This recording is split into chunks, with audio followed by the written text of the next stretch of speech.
I am Adam Weil, partner at White Rabbit Group. Welcome to the Pixel Perfect podcast, where we share knowledge, experiences, and motivations from creatives and entrepreneurs.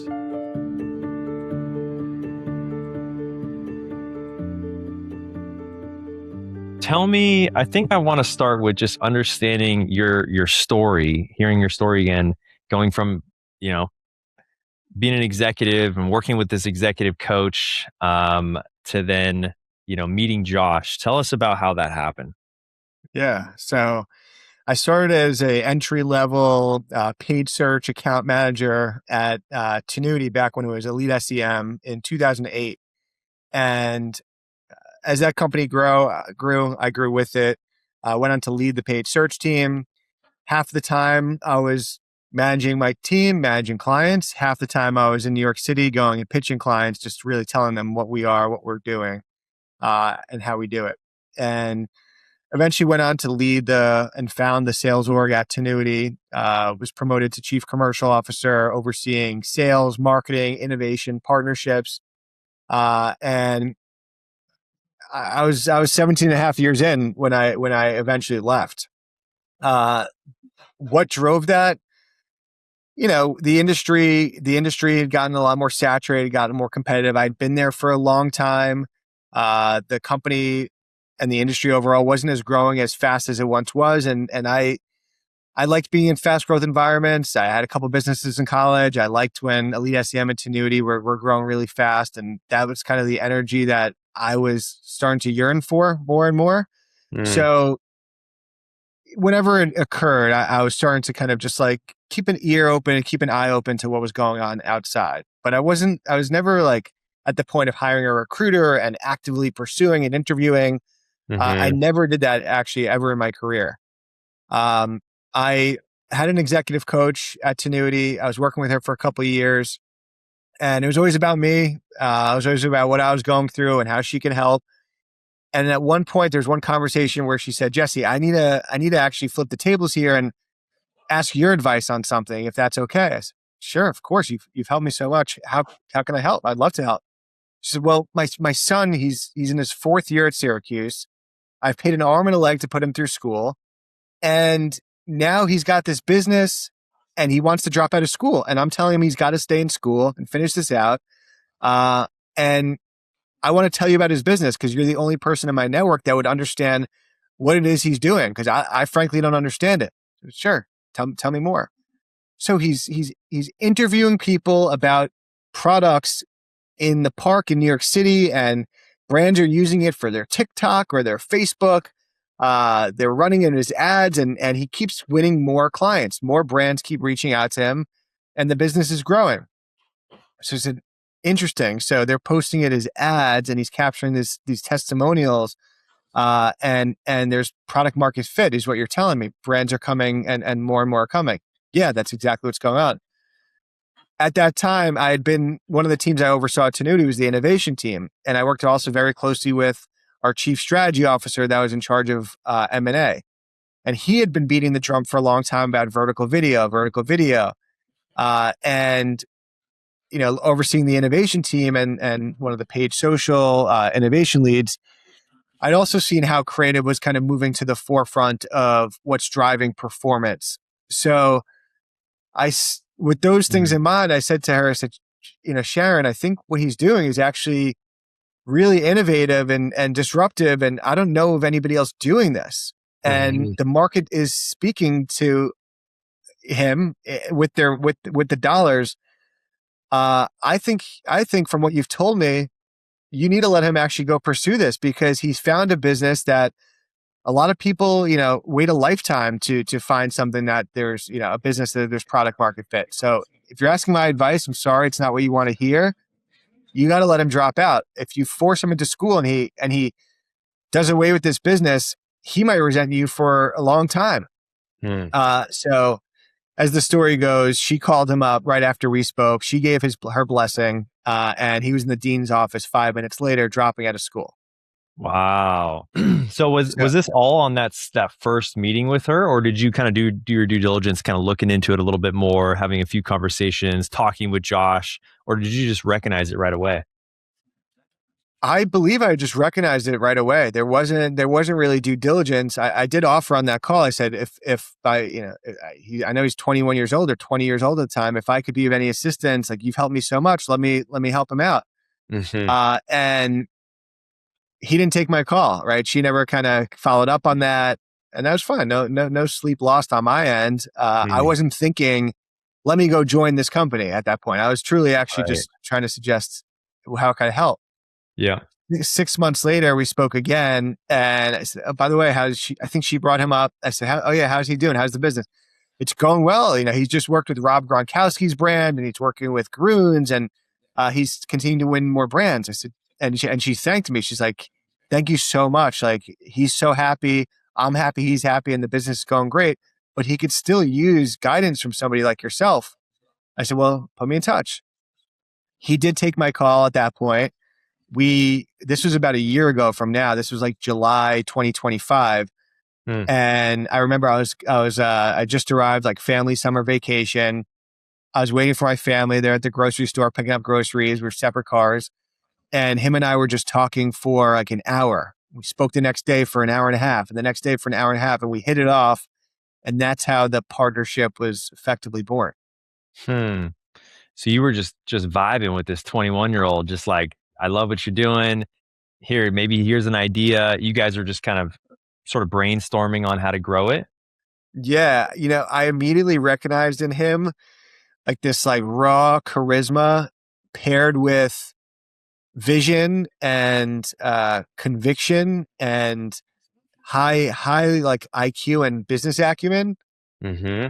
that I knew very well from having seen in my brother, who's about a year and a half older than me, and we're very close, and we were always somewhat opposites. I was the analytical, introverted. He was the extroverted, charismatic, an incredible salesperson, very successful from when he was 21 years old or even earlier. So I saw Josh, I saw him in Josh, Mm. and therefore I also knew, I was like, I know exactly how to work with somebody like this, right? Hmm.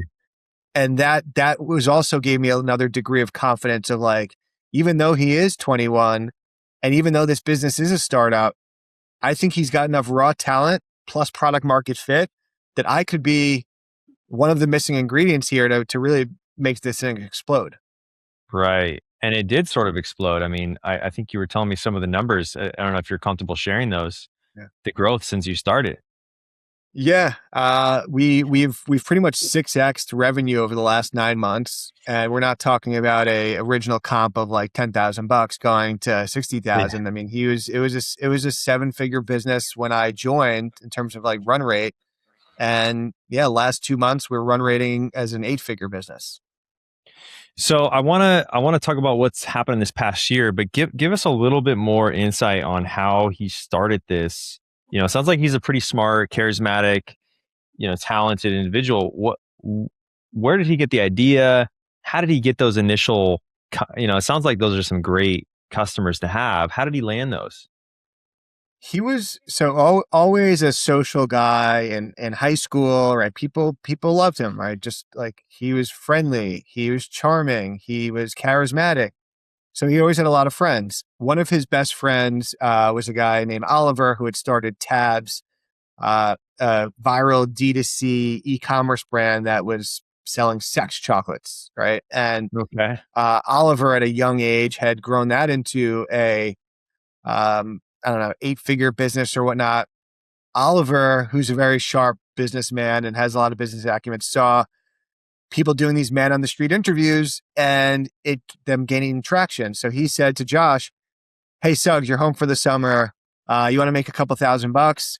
Go do some interviews for me." And he wired him $2,000, and Josh was like, "Oh my God, this is incredible." He went out and did some interviews for Oliver, and soon enough, a few of Oliver's kind of ecom bros were asking him, "Who is this guy? And can he do interviews for me as well?" Oliver said, "Sure, let me put you in touch." And Josh would get on the phone from the park, typically, pitch the business, no slides, no pricing, no sales enablement at all. And he'd get these founders that would otherwise make every vendor go through a legal process and through vendor onboarding. he'd get them to just take out their credit card on the spot and pay him through Stripe. So that's how he got started, and it just kind of word of mouth spread from there. And he just sort of made up pricing as he went along and upped his prices, I imagine.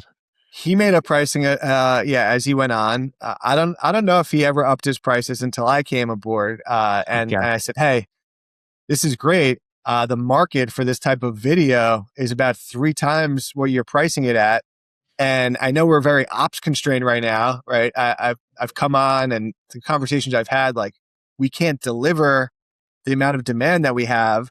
So, and you're also winning like every single deal.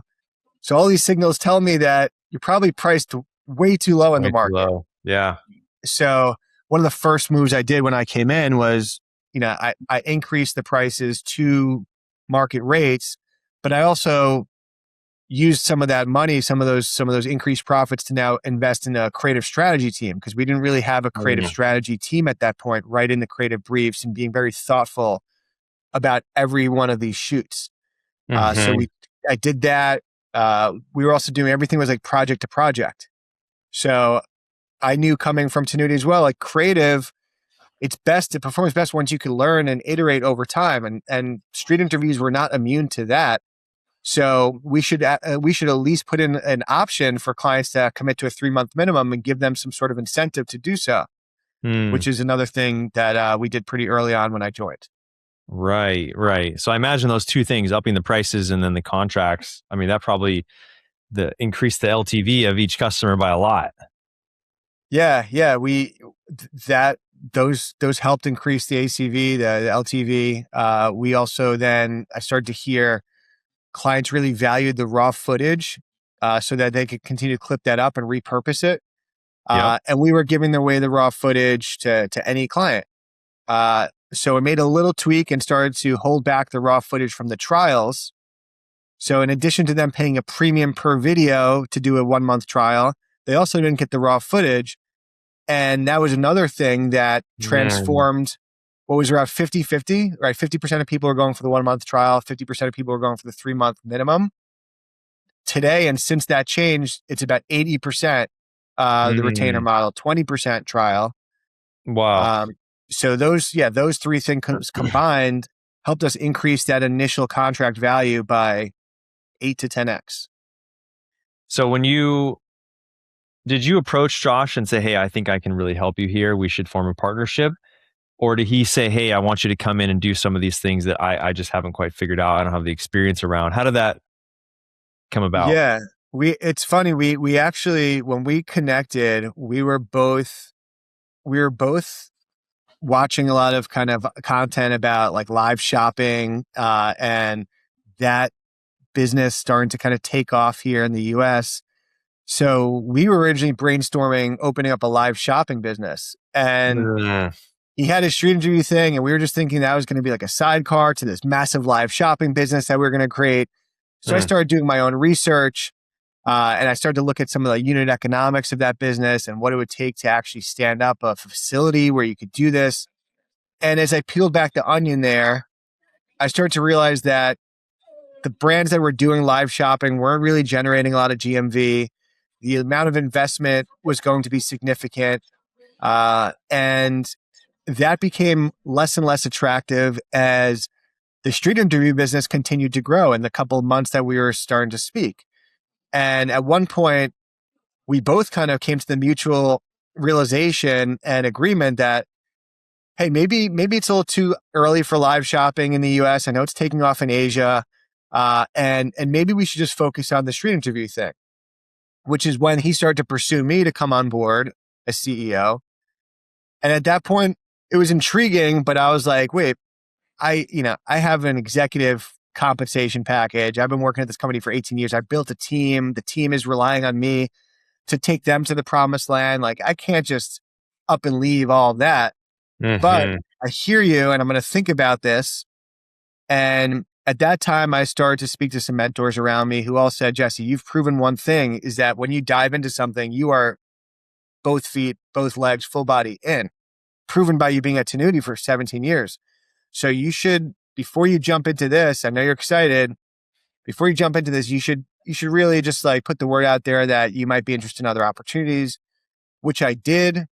And fast forward a month from that time, I had half a dozen incredible opportunities: CEO, president, fast growth startups, established businesses, private equity backed, privately held $1 billion revenue companies. And as I was speaking to these mentors again, and even my wife, everyone's like, go for the biggest thing, go for the biggest challenge. And I'm like, that's not what I want to hear. Let me speak to the next person. And I would keep speaking to people until eventually people told me what I wanted to hear, which was like, well, I could tell it's very easy to tell what you want to do. You Mm. want to partner with Josh. You want to do the street interview business. It's like, that is what I want to do. So eventually I ultimately made the decision is that's what I'm going to do. Is that just your that East Coast New York down and dirty grit, like startup? Like why did you choose that? Did it just sound more exciting? You felt I like you could didn't, make a bigger impact? I wanted a blank canvas to paint with, I wanted a blank canvas to paint on, right? I didn't want to come into a private equity backed turnaround business where every Mm, single service line was down year over year for the last 3 years. I didn't want to mm, join a $1 billion revenue company where you're having to kind of hop on a plane and pitch, for a year to win a business to the CMO of Burger King. Like I was over that enterprise pitch. I was fatigued yeah. by it. I wanted something faster paced. I wanted that blank canvas, and I wanted Mhm. something that was fast growth. And that Yeah. was exactly what was being kind of offered to me on a silver platter. Man, it's so interesting because like what you're describing, it sounds so exciting. You know what it reminds me of is like the old days when SEO was kind of becoming a thing, or like PPC, or when mobile came out, like these sort of like kind of new milestones in our sort of agency world. And people are just like, all right, let's figure out pricing, let's figure out how to sell this. And there's a lot of demand there, and I feel like we haven't had something like that in a while. I mean, I guess AI sort of in a way is that, but this feels like a whole nother category in and of itself. So can you explain why the format there's magic to it? How does it work? Tell us about what Street Talk does. Yeah, well, let's start with the beginning of time before advertising existed as we know it today, or even as our grandparents knew it, as newspapers and magazines and radio commercials. Before all of that, advertising wasn't paid. Advertising was effectively word of mouth. You would learn about products and services through your peers, through your neighbors, your colleagues, your family, right? Now you fast forward to when we grew up, TV, radio, print, and you had the celebrity endorser, right? The Michael Jordan, Nike era, the Tiger Woods, the Lance Armstrong. And as mass media started to proliferate, you start to see under the hood of some of these celebrity heroes and start to learn that, wait a second, these people are not perfect and they are not someone I idolize that much anymore. And there's Mm. scandal and there's controversy. And I don't know if I could trust this person anymore. So what you saw the democratization of celebrity influence to the influencer, right? You saw the Mm. rise of the influencer now because I can't trust these celebrities. I'm going to trust these real people like me, these Mhm. influencers. Yeah. Well, we all know how that story is kind of evolving now, whereas anybody's getting paid to say anything. And 50% of people now don't trust influencers. 71% of people have been burned by an influencer purchase. And we're living in an age of complete distrust, misinformation, distrust.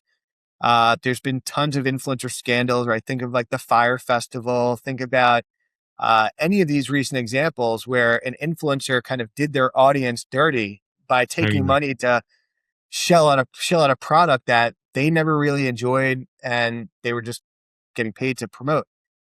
So we're living in a time where we can't trust anybody except for each other and real people that look like us and think like us, which is why the doors open wide open for street talk and for street interviews and authentic generated content with real people. Because when I stop somebody in the street and you can tell that it's real and an authentic intercept and conversation, and you see those raw human reactions that can't be acted, Now that BS detector in my head is telling me I can actually trust this. Mm. And Mhm. that is now, it's not that it's like a brand new platform that's opened up like Google Ads. It's really just the continued evolution from celebrities to influencers to now just real people. Mhm. And we're kind of going back to the future of Mm. advertising, if you will. Yeah, it feels very. I like how you explain that. It feels very like kind of full circle. Like we're going back to our like ancestral roots. It's just amplified with this technology. And timing couldn't be better because like everything retro is in again now, right? People are like bringing back the flip phone. People are bringing back Polaroid cameras. So I think these generations are yearning for what once was and are kind of tired and feel manipulated by corporations and by the screens in front of them, and are craving authenticity. Right? It's a word that we've all heard like hundreds of times this year. Hmm. And so, how does it work? Do you sort of set out each day to interview a certain number of people? How do you guys design the format that you're going to interview, or do you talk with the brand first and say, hey, this is what we're going to ask them? Like, what does that process look like? Yeah, a brand will kind of commit to us and say, "Hey, I want 10 interviews a month," and we'll pair them up with a creative strategist from our team who's going to provide them an initial onboarding survey, ask them a bunch of questions about who they're trying to reach, what are the key value props, all of those various things that ultimately land in a creative brief. So every time we go out to shoot, we have a very comprehensive creative brief in place that says, what are the brand guidelines, the do's, the don'ts, the value props, the call to actions, like what are the questions we're going to be asking? What are the anticipated responses? So that no matter what they say back, the host is prepared to continue to funnel them down to the conversation that we want to basically have with those people, ultimately Hmm. landing in value props and call to action. So Hmm. a lot of people will see street interviews, whether they're in their feed, and a misconception is that they are completely like unplanned, but there's a lot of planning that goes into it because you can't just go out there and just wing it and hope it's going to turn into a good ad. It just won't. Right. So comprehensive creative brief, the brand signs off on it, then we source the right talent, the right host from our host network of who meets the demographics or who's going to attract the demographic we're trying to reach. Mm. They go out there with a videographer, usually one day, bang out all the interviews. We take that footage, we pull it into editing, Okay. and then when we start to, cut down the 2 or 3 minute interview into 30 to 45-second clips, we add audio, we add captions, we add motion graphics and B-roll to ensure that we can stop the scroll, but also hold the attention and keep people engaged throughout that spot. How much do you attribute to the creative element of it versus just the authenticity? Because I've heard that sometimes a handheld phone is better than something that's like super polished. Have you Yeah. have you been able to discern like what performs better? Yeah, I think the format overall, just having that kind of raw aesthetic is what stops the scroll, right? Mm. Because you can't take credit that it's the creative strategy at that point. There hasn't really been any words spoken yet, right? So Mm. people are Mhm. stopping there. I think what's actually driving them to keep watching like past 3 seconds, hold rate, is the fact that they've now heard the opening of a conversation and they're hooked, right? They wanna hear the rest of that conversation, hear how it ends. But what actually drives them to convert eventually and just consideration and conversion, that I would attribute more to that creative angle, that creative brief that's developed. Mm. And ultimately comes down to the product as well, right? If people genuinely and sincerely react to this new novel product that solves a problem they have that they didn't know a product exists for, or a beverage brand that tastes good. Like those reactions you can't fake, and that's of course not determined on our creative brief, but based on the product. Right. Yeah. Do you have a process or a method for attributing the the views to certain purchases, the conversion of it? Yeah, yeah. So we don't just stop anymore after delivery, because the risk in doing that is people, media buyers, right? If they don't know how to buy our creative the most effective way and measure it, well, they might say this didn't work for us and we're moving on. Mm-hmm. Whereas in some cases, not in all cases, but in some cases, it actually did perform really well. So what we're doing is we do a new customer revenue correlation analysis for our clients. Well, basically plots, very simply, you get it, like spend against StreetTalk Creative on the x-axis and total new customer revenue on the y-axis. Because what our creative does is, because we're so effective at stopping the scroll and holding attention, that triggers the algorithm to show you, to extend your reach. So Mm, now a lot of people are being exposed to your brand or your product for the first time. Our first time impression rate is 4 times as high as all the other ads across 44 ad accounts. 4 love times as high. love it. That's So when great. you see that, right, Yeah. you could infer that you're driving new customers. But Right. on a 1-day view, if you're just learning about a brand today, you're not going to, I mean, it's not a lot of people are going to convert on a 1-day view. And with a 7-day click window, by that time, the retargeting ads have gotten to them. They might be going direct. They might be going organic. So we Right. weren't getting a lot of in-platform credit for the impact we were driving. So we started to do this new customer revenue correlation analysis. And what we're seeing now is there's spikes in new customer revenue. You'll see like new customer revenue is flat, flat, flat, flat, flat, flat, flat. Street Talk Creative went into the mix. 3 days later, you start to see this gradual spike, and that continues to spike up. And in some of these cases, these advertisers launched in a conversions objective campaign. So you're basically telling the algorithm, if it doesn't drive conversions on the 1-day view, 7-day click, shut it down. So you're starting to see the spend start to dwindle away, and then new customer revenue starts to tank, right? Mm, So that now we're like, all right, well, we can't not do this for every single client now, because this is really what proves to them this right. is highly efficient creative format. Right, right. I imagine that piece is so, so important. I mean, being in sales and marketing, I mean, if you can say confidently, if you give me $1, I'll turn it into two, or, whatever it is, if you know the math on that, even if it's 1 cent more, that you can confidently sell, pitch, close new customers. So I guess, do you have hard numbers on that ROI at this point? Does it fluctuate depending on the product, or do you feel like you guys have a pretty dialed in system no matter what?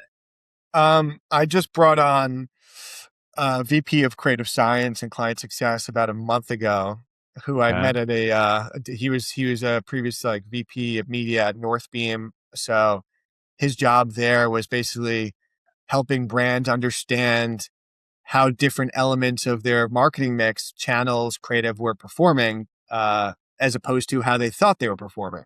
Right. So Mm, this guy has managed over $500 million in media himself as a media buyer, a real measurement guru. So I brought him in a month ago, our most kind mm, of expensive hire investment.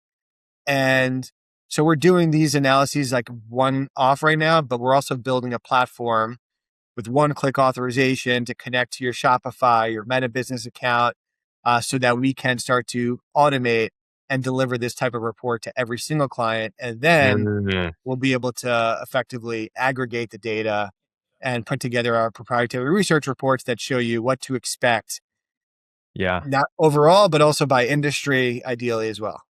I love it, man. I'm gonna put you on the spot. It's August 13th. How far out do you think we are from having all that ready?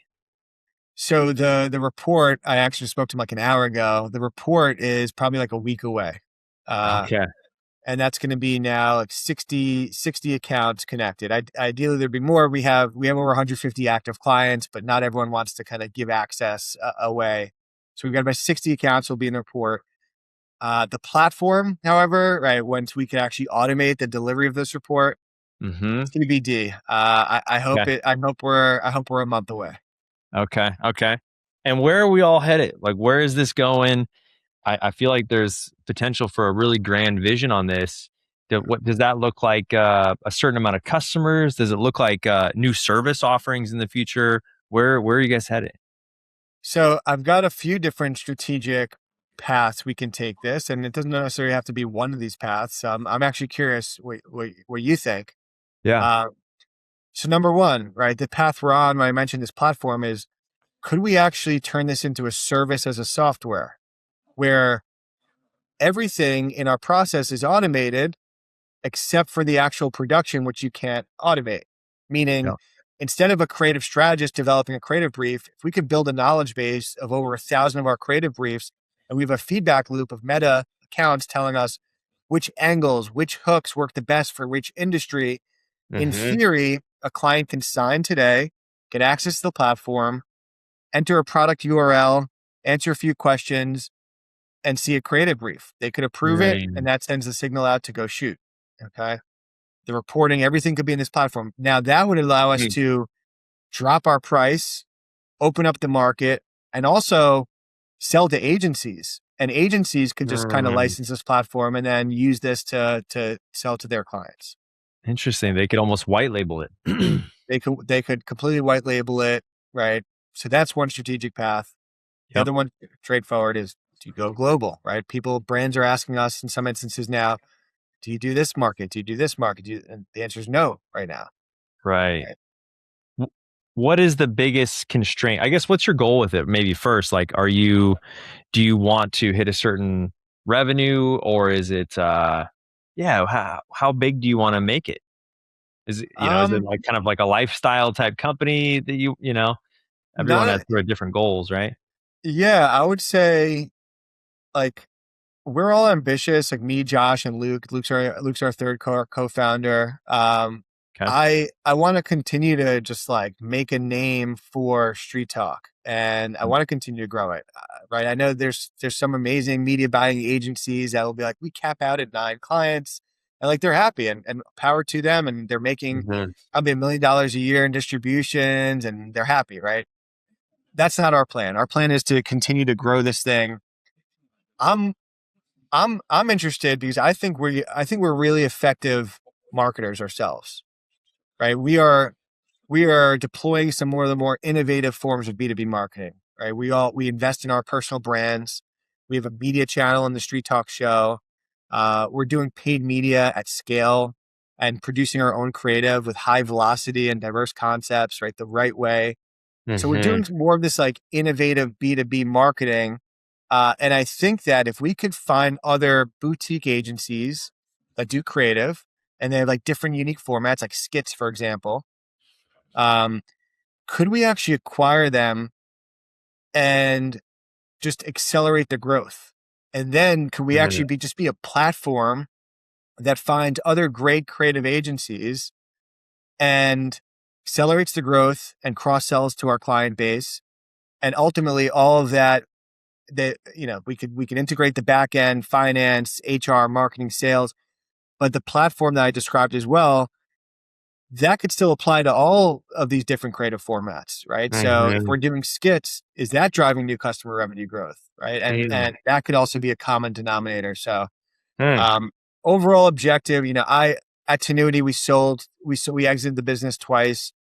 And I was fortunate enough to have equity in the business, and I saw what good private equity partners could look like. I know private equity gets a bad rap. My experience has been positive, and I think that if we could prove that we can acquire companies, grow them, then I would welcome some outside investment in the Mm. business to continue on that path and see what Mm. that could look like at a larger and larger scale.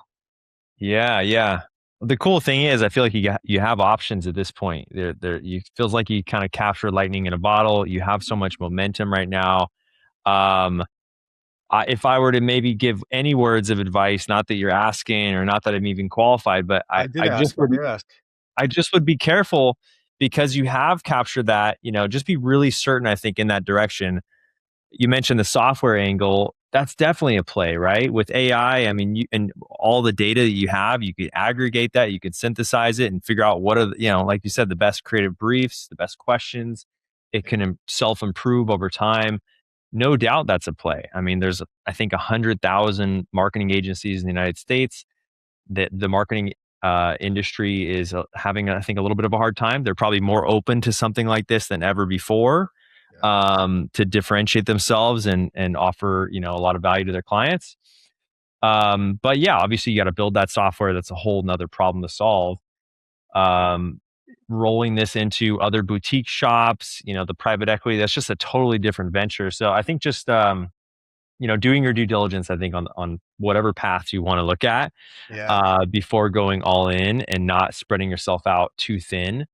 That would be my only, like I said, unsolicited Right advice now. around that. But I also think you can't really go wrong. I mean, I think either direction could be successful. Yeah, what's interesting about like the time we're living in right now, because the the salient advice until this kind of era of AI that we're in has always been like, don't avoid distractions, focus on one thing, right, and just like be great at that thing. Hmm. And now with AI, it's like, well, now could you actually focus on like two or three of these things? Because as it pertains to like building a platform, right? If that used to take however long, like Yeah, now it doesn't, right? a And year. Yeah, right. So I definitely that the push pull of that is constantly in my head of like I have the ambition that's like trying to tell me like you could do more, but I also yeah, know like the wisdom says otherwise. yeah. That is interesting. That is interesting. Yeah, I mean, you have the track record to, the thing is, you learn so much in business whenever you do something and you fail or you learn something along the way or you succeed and you learn something. So you've been in this long enough. I don't know Luke's background, but I think you at least have the experience to hopefully have some of that wisdom in there. But happy to talk more about the software angle and see what that looks like to see if, how much effort that really takes. I Yeah. wouldn't underestimate it though. I do think software is, as much as AI is helping kind of allowing you to get to 0 to 1 quicker, you still have several other levels to go through. Because everyone's got an opinion, right? Internally, externally, whoever's touching it, it's like, I don't like this. You should do this, add this feature. And it's like, okay, that's a Right. good idea, actually, and the product roadmap just gets longer and longer. And then you're a full blown product org. And right now you're having people manually review that brief. You don't want that to suddenly get amplified out beyond your capability to audit it. And then folks have a bad experience with the product, damages Right. the brand, Right. that Some you want to make. people, yeah, you could put a platform in front of people, but all these platforms in SaaS, like they have problems driving adoption and then people eventually churn, right? So it's like, got Right. to be careful of that too, where it's like, you can't just expect that if you build it, they will come, right? You have to think about enablement and adoption and a human in the loop because some people, you could give them a platform and a silver platter to, order an Uber. But, my parents don't want to order an Uber. They don't want to open it up and have to learn anything new. They'd rather just call the taxi, right? So it's like people, you Right. could create great technology, but sometimes people are just like, nah, I'd rather the white glove service. Yeah. You're also getting to the point where you're about to have some really compelling data. I imagine, just like any of the other channels that we just talked about that started, over the past 20 years, there's a proliferation of competitors. So, you know, I mean, say you start having some really compelling data, you already have some great case studies, you have momentum, you have a brand. Um, what's the number one constraint from just, 10xing what you've done currently without, going into any of the other opportunities we were just talking about? It would be the actual production, right? That will always be our moat, right? And that's why we hear from brands all the time, hey, we love man on the street content. We thought it was going to be great for our new product launch. So we sent out our social media girl to go do some interviews and like the content was okay. We feel like we could have been better. And also like, she never wants to do that ever again. Cause she signed up to be behind like a computer, not out there getting rejected all Yeah. day. Right, So right. if we could continue to build our constraint is how fast we can hire the right people for that position, which is difficult because you're talking about somebody that has zero social anxiety, charismatic, eloquent, can memorize the brief, can think on their feet, physically attractive. Like the Mm, Venn diagram gets yeah. very narrow in terms of what that fit is. And today we have over 40 of these people, but they can only do so much. So The constraint will be Right. having to from 40 to 80 and 80 to 180. You know what? That sounds like the number one constraint across all those other options either, whether you go build a SaaS or you do this roll up strategy, That's right. you're always going to have that bottleneck. But if you can figure that out, like I said, it does kind of open up all the other options. Just depends on what playground you want to play in. Yeah. And then the option opens up is like, all right, well, if we need more people that do street interviews and there aren't any that exist, what's our next option? Well, maybe we actually create a course, community coaching Sure. type of business where, you have to apply and pay to be considered to be a street talker. Right. And that's how we're going to connect you to some of the world's biggest brands and get that on your resume that and in your portfolio that you worked with Groons or Dr. Squatch or Prize Picks, right? So Yeah. that opens up another potential monetization angle down the path, plus scale. Yeah. Man, I'm excited to watch your journey. Where can we follow along? Where can the audience, like I said, it's August 13th. I think it'd be fun to see things kind of roll out. Where are you updating folks about what you guys are doing? Well, we're our socials are a little bit in flux right now because the StreetTalk handle that we own on Instagram, we're primarily posting for the StreetTalk show, which is our founder series. And we've talked about we need to now actually brand the Street Talk Show as that. The Street Talk Show have its own handle and start to use Street Talk's handle for the agency and keeping people updated in terms of what's going on and what's new. So we're sorting all that out. In the near future, you'll be able to go to Street Talk on Instagram, on Facebook, and just stay up to date on what's going on. Obviously, our website, streettalk.com as well. Right, right. Awesome, man. Well, thank you so much for coming on. I hope to maybe have you on again at some point for another update, see the Yeah. progress. And yeah, good luck with everything. Thank you. Appreciate you having me. Thank you for listening to the Pixel Perfect podcast, where we go down the rabbit hole on the journey and motivations of creatives and entrepreneurs. Stay tuned for more stories to come. Until next time.